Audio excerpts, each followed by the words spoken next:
Oi, gente, sejam bem-vindos a mais um episódio do Que Diabo é esse Freud. A menina Lilian pediu umas férias, mal começamos e ela já pediu férias.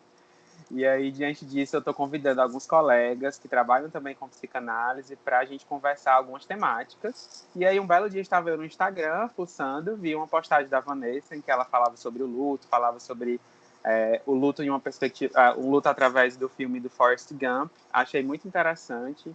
E aí, resolvi convidá-la para a gente gravar esse vídeo falando um pouco sobre o luto e também pensando um pouco o luto a partir do filme do Forrest Gump. E aí a Vanessa topou, estamos aqui hoje reunidos em nome da psicanálise para falar de luto. Amém. Boa noite, gente. Quer se apresentar, Vanessa? Sim, eu me chamo Vanessa Santiago. Eu sou psicanalista, atuo atualmente em Sobral. E essa ideia de falar sobre o filme Forrest Gump me veio há muito tempo, porque pelo menos uma vez ao mês eu assisto esse filme. É o meu filme preferido da vida. E foi curioso, né? Como ele decidiu correr, sem levar nada com ele, simplesmente correr para onde ele fosse, né? Ele diz que chega até uma ponta do oceano e volta e vai seguir para outra. Então, bom, também veio a calhar esse assunto porque a gente, afinal, está vivendo uma pandemia, né? A maior pandemia em 100 anos. E muitas pessoas estão se deparando com o luto. Essa tem sido a realidade de muita gente. E o luto, né, em todos os contextos, ele parte de uma concretude, de um real, né? Que é justamente você entender que uma pessoa, um ente querido, uma relação não existe mais da forma como existia, né? Ou, por exemplo, acaba um namoro, você sabe que aquela pessoa está viva, mas aquela relação já não existe mais. E no caso de um falecimento, quando o sujeito morre, você tem que se deparar com o mundo girando, né? Com a vida cotidiana seguindo, mas sem aquela pessoa existir nesse mundo, né? Eu achei interessante essa história que você falou da pandemia, Vanessa, porque eu acho que a gente também tende a pensar o luto muito numa lógica de perder alguém, né? Tipo assim, alguém que morre. Mas aí, quando tu falou sobre isso, eu fiquei pensando, né? Na pandemia a gente perdeu muita coisa, né? Muitas pessoas perderam a sua liberdade, né? Porque a gente não podia mais sair de casa e a gente teve que se ver com isso também. Muitas pessoas perderam seus empregos, perderam suas rendas, também perderam pessoas, né? A gente teve mais de 100 mil mortes até agora. Então, assim, foram várias perdas que aconteceram ao mesmo tempo. Então, é uma experiência de luto meio que coletiva, porque está todo mundo, de alguma maneira, vivenciando alguma espécie de luto, né? Alguma espécie de perda na realidade. Isso também que tu falou é interessante, pensar que o luto, ele tem um objeto, né? Ele tem uma causa, tem algo que causa esse luto, né? Achei interessante é um trabalho consciente, é um trabalho que você sabe o que perdeu e você vai se haver com esse trabalho, né? Você vai ter que trabalhar para elaborar esse luto. É realmente um trabalho de saúde psíquica. Eu recebo na minha clínica muitos pacientes que chegam dizendo que estão enlutados porque, enfim, faz 3 meses que eu terminei um relacionamento. Não falam que tá passando por um luto, né? Mas falam, tem 3 meses que eu terminei um relacionamento e eu não consegui superar até hoje. Poxa, mas que tempo é esse que se exige, né, na elaboração de um luto? E eu até falo nessa questão do Forrest Gump, né, a corrida dele que durou 3 anos, 2 meses, não sei, enfim. Muito tempo que atualmente seria enquadrado como um trabalho de luto complicado. Isso, inclusive, está diagnosticado pelo DSM, está descrito, né, pelo DSM como uma possibilidade de um adoecimento, de uma patologia. Isso diz muito dos nossos tempos, né? Porque você ter um tempo de elaboração para adulto, se eu não me engano, é 12 meses e para criança é 6 meses. E você ter que lidar com essa perda, né, com uma perda, dentro desse tempo estabelecido e de um modo, né, bem positivo, bem diretivo, diz muito dos tempos que a gente tem vivido, né? Esse tempo da produtividade, que você tem que estar ativo, que você tem que estar funcional, né? E o luto, ele tira isso da pessoa, né? E é inclusive isso que Freud vai falar nesse texto, Luto e Melancolia, que é um texto básico que a gente está usando aqui nesse episódio do Que Diabo é esse, Freud. Que o luto, ele se parece muito com a melancolia no sentido em que a vida externa, o mundo ao seu redor, ele perde o sentido, a gente perde o desejo de estar no mundo, né? Justamente porque o mundo não é mais como era pela perda desse objeto amado. E o trabalho do luto é reinvestir essa quantidade de libido que está colocada nesse objeto amado em outras coisas, em coisas cotidianas, né? Em coisas outras. E o trabalho do luto seria esse. O que acontece é que as pessoas que demoram a passar por um luto, de repente já se vê há um tempo enlutados, acham que estão depressivas, né? E Freud vai fazer essa diferenciação do que é o luto e do que é a melancolia, e que hoje em dia é diagnosticado como depressão, né, como transtorno bipolar, ou borderline, enfim. Mas que nesse tempo, né, durante essa escrita desse texto, foi descrita por ele como uma neurose narcísica. E isso é uma questão para a psicanálise também, né, para a gente pensar se trata de uma quarta estrutura, se a melancolia se trata de uma psicose. Não é meu objetivo, né, descrever isso, tratar disso, mas é uma questão para a psicanálise ainda. E falando dessa questão da concretude do luto, a gente tem que, nessa pandemia, o tempo de se despedir, né, do ente querido é muito curto, né? Você tem algumas horas, alguns minutos, né, para juntar poucas pessoas, não são todas as pessoas que têm a oportunidade de se despedir, né, de um ente querido, e fazer aquele ritual, porque na nossa cultura o ritual é importante, né, dentro da nossa cultura ocidental. Para quem é do interior, especialmente, né, é um evento, um velório, né? Existe um carro de som anunciando, existe algo de cultural, né, nessa despedida, e que nessa pandemia está sendo vivenciado dessa forma extremamente restrita e, né, com razão. Acaba, né, Vanessa, que acaba forçando com que isso se torne ainda mais rápido do que numa lógica que a gente pensaria numa lógica capitalista, em que a gente precisa se estabelecer o quanto antes para continuar produzindo, né? É engraçado falar sobre isso, porque assim, eu decidi com a Vanessa da gente conversar sobre o luto, acho que na semana passada, não foi? Foi. Já tem um tempinho, e aí eu acabei passando por uma experiência de um tio meu ter falecido no final de semana. Meus pêsames, amigo. Obrigado. E aí, ele é do interior, então assim, isso que tu falou é muito real, né? Assim, de que existe todo esse processo, existe todo esse rito, né? Do costume da pessoa ficar lá um tempo na igreja, e aí passa a noite inteira velando esse corpo. E aí, uma coisa que aconteceu, por exemplo, nessa minha experiência com o meu tio, foi que somente 25 pessoas puderam comparecer à cerimônia o enterro em si, né? No velório nem tanto, não houve tanta limitação, porque é um distritozinho do interior, então, tipo assim, era mais tranquilo, mas tá aquele esquema, todo mundo de máscara, evitando ficar muita gente no mesmo ambiente e tal, mas na hora do enterro mesmo da cerimônia só foram 25 pessoas, porque o cemitério não autorizava que fossem mais. Então, assim, parece que a gente teve que lidar com isso de uma maneira ainda mais rápida, né? E aí eu penso muito nessa lógica que eu tenho pensado muito de psicanálise, que é dessa história dessa homeostase, desse equilíbrio, né? De que a coisa nem pode se estender demais, mas ao mesmo tempo a gente não pode privar o sujeito e as pessoas desses ritos mínimos, né? Porque me parece que a gente saiu de uma questão, né? De um momento ali em que existia um certo rito e passou para um mínimo. Ou seja, a gente tem que lidar com isso agora ainda mais rápido, né? E aí eu fiquei pensando muito nessa lógica também desse equilíbrio, né? Que nem pode ser para tanto, assim, como você falou, né? Mais de um ano, por exemplo, e nem curto demais, assim, em 24 horas e 25 pessoas, e é isso, né, que a gente tem. E é o que está sendo exigido, né? Sim. E isso mostra também a concretude do luto, né? A concretude do que é a morte, se a gente for tratar do luto enquanto o trabalho de um pranteado falecido, né? A morte ela é uma parte do real que, infelizmente, né, não tem muito o que fazer. A gente nasce, a gente vai morrer. E não tem o que dizer porque não é explicável, né? Aquilo do bordeamento do real. Você tenta simbolizar em palavras, mas você não consegue. Você é assaltado por uma realidade, né? Que é a realidade. Essa pessoa não existe mais na face da Terra. E você vai ter que se ver com isso e simbolizar essa perda, né? O trabalho de luto é um trabalho simbólico. Isso que a gente faz, né?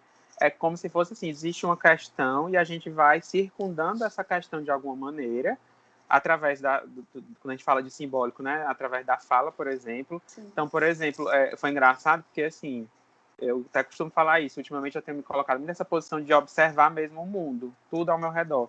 E aí eu fiquei muito nessa posição, assim, de escutar o que estava todo mundo dizendo, de escutar muito atentamente o que é que o padre estava falando lá na cerimônia, e de escutar o que é que as pessoas diziam.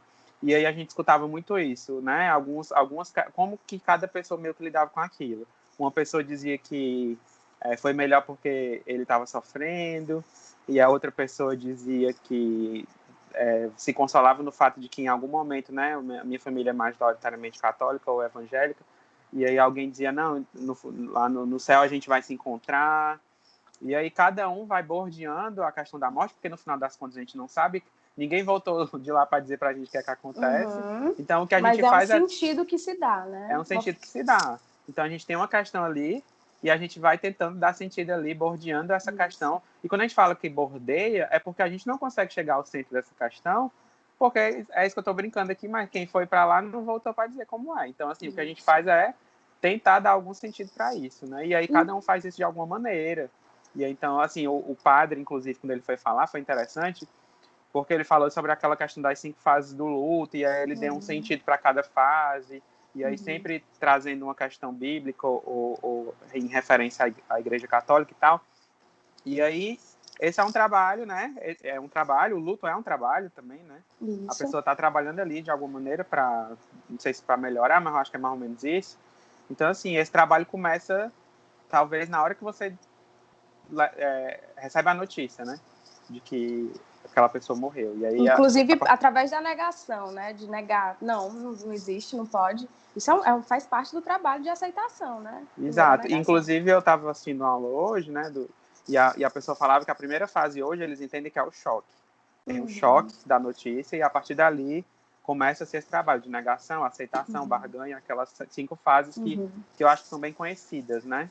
Mas essas 5 fases nada mais são do que um trabalho em que a gente bordeia essa realidade, esse real da morte, na tentativa de dar algum sentido a isso e, de repente, seguir em frente, né? Sim, sim. E não são fases lineares, né? Essa é uma tentativa didática de explicar como se dá o trabalho de luto, mas não são fases a serem cumpridas, etapas a darem um check, né? Elas podem ficar circulando até não existe um padrão, né? E interessante dessa concretude, né, que a gente estava conversando, é que, por exemplo, heróis de guerra, né, normalmente não se volta com o corpo. E aí cabe à pátria fazer um memorial, fazer algo a se homenagear para dar um destino concreto, né, ao pranto, ao luto. E aí vão as famílias deixar flores lá no memorial, de repente num túmulo, né, em homenagem, justamente porque essa concretude é interessante, é importante que ela seja experienciada, né? É algo do real mesmo. Tu falou sobre isso, eu lembrei agora, no interior também um hábito que eu não sei se as pessoas conhecem, é que no local onde onde a pessoa morre, digamos, num acidente ou o que quer que seja, se coloca uma cruz com o nome dele, né? Para além do espaço lá do cemitério onde ele vai ser enterrado, é muito comum nas rodovias, BRs e CEs do Brasil, você vê ali uma cruz em homenagem àquela pessoa que faleceu. Isso me lembrou muito. E sempre tem coroa de flores, né? Sempre tem coroa de flores, sempre tem alguém prestando uma homenagem. Sim. E nesse texto que a gente está tratando aqui nesse encontro, né, que é o luto e melancolia, é interessante perceber que Freud acaba mudando o paradigma de uma patologia, que antes o que era considerado uma patologia, né, era a questão quantitativa e não necessariamente qualitativa, né? O exagero de um sintoma que torna aquilo patológico, não necessariamente a qualidade, né? A característica da queixa. E nesse texto a gente vê que ele tem um trabalho de diferenciação entre o que é o luto e o que é a melancolia. Porque apesar de nos dois haver um desinteresse pelo mundo externo, apesar de nos dois haver um rebaixamento do desejo do eu, né? Mesmo assim, no luto, a perda é consciente. Você sabe o que você perdeu, você sabe quem você perdeu, você sabe o que você perdeu, em quem você perdeu, porque o trabalho do luto ele é de perder aquela pessoa, mas é também de perder uma parte de nós, né? tanto porque rememora a nossa própria finitude, quanto porque se desliga uma parte de mim que era neta, por exemplo, que era sobrinho, que era tia, que era neta. Já falei neta porque minha avó morreu, então estou falando 2 vezes. Fica aí, né? Minha própria confissão. Mas eu pensei, eu acho que do que eu estudei, Vanessa, foi uma das coisas que eu achei mais interessante foi isso, assim, do que eu estudei, do que eu ouvi sobre o luto, né? Eu escutava a Maria Homem falando sobre o luto e ela dizia, né, que nós somos sujeitos também nas relações em que a gente estabelece. Então a gente não é sujeito só, eu não sou só Ítalo, eu sou Ítalo, que sou filho da Lúcia, que é irmã do Flávio, que é meu tio, então eu sou sobrinho dele, ele morre, e esse Ítalo sobrinho de alguma maneira deixa de existir. Deixa de existir. E aí eu preciso fazer algo, existe ali uma energia, a gente já falou sobre pulsão aqui, né, sobre que remete a uma questão energética, então assim, existe uma energia ali que é direcionada para esse Ítalo sobrinho, que ela precisa se realocar em alguma outra coisa, né? E aí é pensar nisso, né, que a gente se constitui também nas nossas relações. E que quando uma pessoa deixa de existir, tudo aquilo que estava ligado a ela também de alguma maneira deixa de existir. Sim. E a gente também precisa fazer alguma coisa com isso, e que isso também, novamente, é o luto, né? Isso.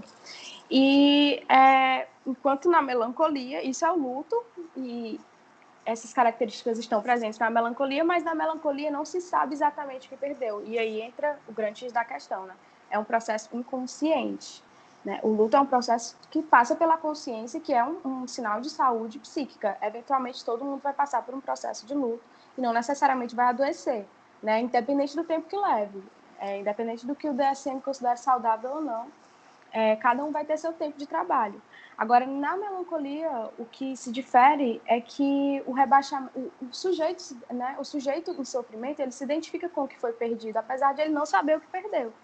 Isso significa que, clinicamente, vai aparecer sintomas de rebaixamento da autoestima, né, do eu, o sujeito vai se comparar à merda, ao lixo, ao que tem de mais vil. E Freud é até bem irônico quando ele diz que é preciso, poxa, mas a pessoa precisa se deparar com a melancolia para ter esse acesso tão puro à verdade, porque se você parar para pensar, todos nós somos pessoas vis, né? Pessoas lixosas.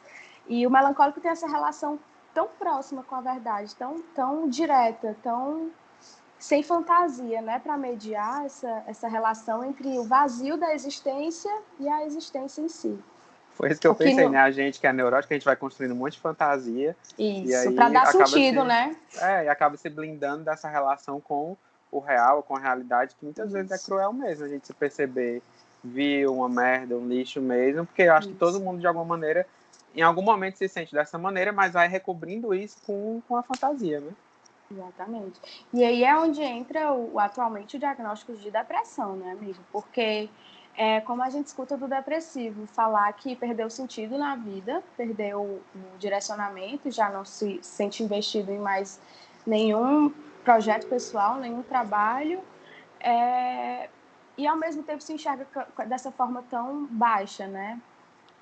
E acontece também de essa lógica falha em que nós, neuróticos, estamos inseridos, né, nos colocar em movimento para dar sentido a essa falta, né, que a gente está inscrito, e, querendo ou não, vai ter que se deparar com ela em algum momento. E um processo de luto faz com que você se depare com essa falta no real, explícita, jogada na tua cara, e você que se vire, né? Você que lute, né? Você que lute, literalmente, né? Luto.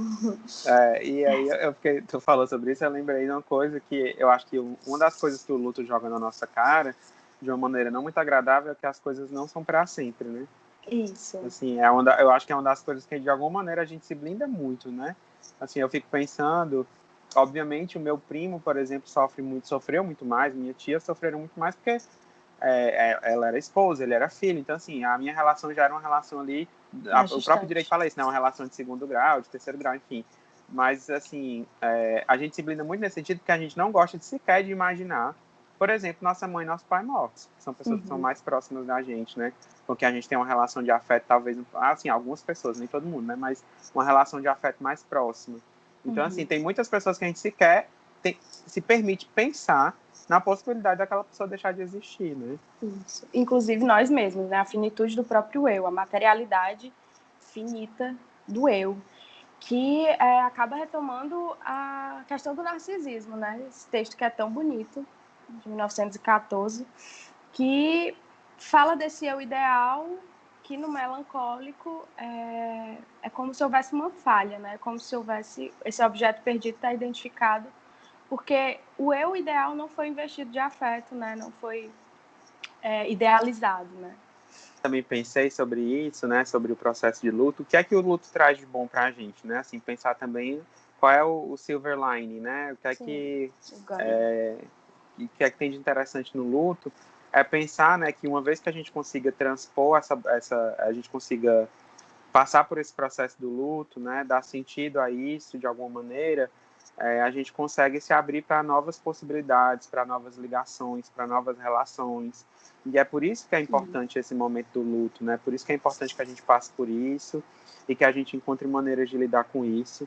Eu estava vendo também um vídeo do Christian Dunker, né, um psicanalista de São Paulo, em que ele falava sobre o luto e ele dizia, eu achei interessantíssima essa metáfora que ele usou, que foi, é como se a gente compactasse tudo que aquela pessoa representou na nossa vida, né, no caso de uma perda de uma pessoa, e colocasse no nosso, assim, e colocasse no nosso bolso e carregasse com a gente alguma coisa dela, assim, mas de uma forma mais tranquila, né? Não é mais um peso, E mas de está repente simbolizado, né? Que é o está processo de simbolizado, isso. exatamente. Fazer E essa a operação que antes estava invadida de uma forma angustiante, né, para algo que seja possível de ser falado.